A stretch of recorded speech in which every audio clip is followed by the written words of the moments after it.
Réveille pour l'éveil dans la voie de la méditation présente. طه ما أنزلنا عليك القرآن لتشقى.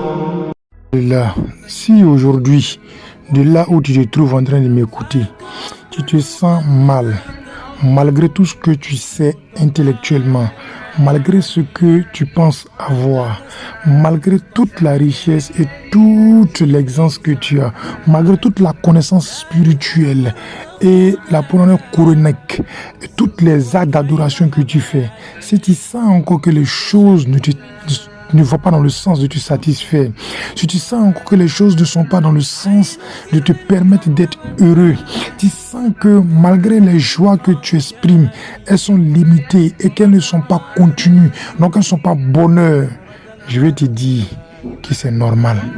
Oui, c'est normal, parce que Allah subhanahu wa ta'ala déclare dans le Coran qu'il va établir son califat sur terre, et le califat, il s'agit de toi.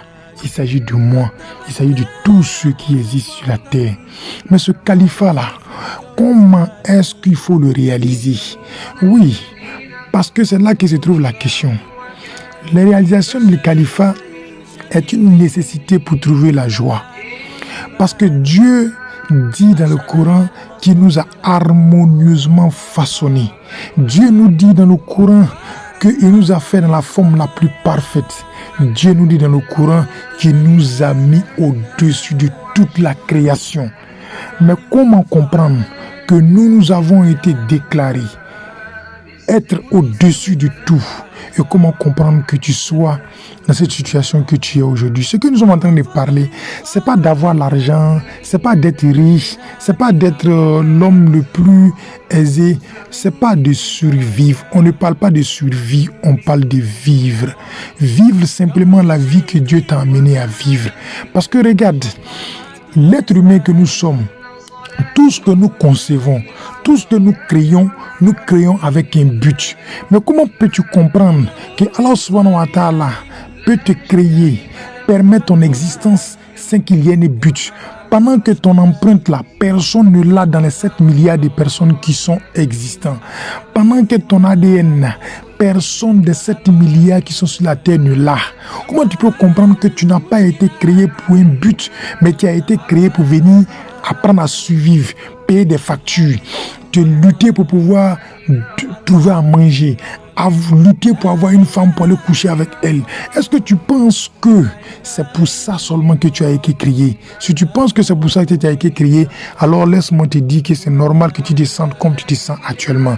Mais si tu comprends que ce n'est pas seulement que ça, alors tu vas chercher maintenant à comprendre comment est-ce que tu as été parfaitement créé.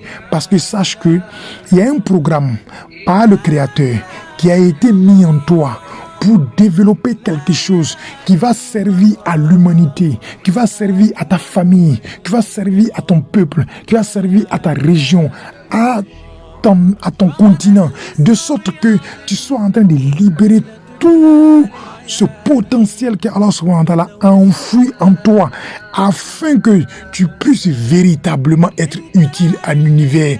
C'est dans cette utilité que tu peux avoir de l'argent. Mais ce n'est pas l'argent qui rend heureux, mais c'est le fait de se sentir utile autour des gens qui t'entourent et d'être utile partout où tu te trouves. C'est là que l'homme survient. Et donc, en chacun d'entre nous, Dieu a implanté quelque chose, et quelque chose qui va permettre de pouvoir ressortir intrinsèquement ce qu'il a planté en toi. Et beaucoup d'autres personnes sont mortes sans toutefois retrouver ce que Dieu avait enfoui en eux. Et c'est ce qui a fait qu'il y a des gens qui sont morts avec beaucoup d'amertume. Et donc, alors ce moment-là, on nous dit quoi?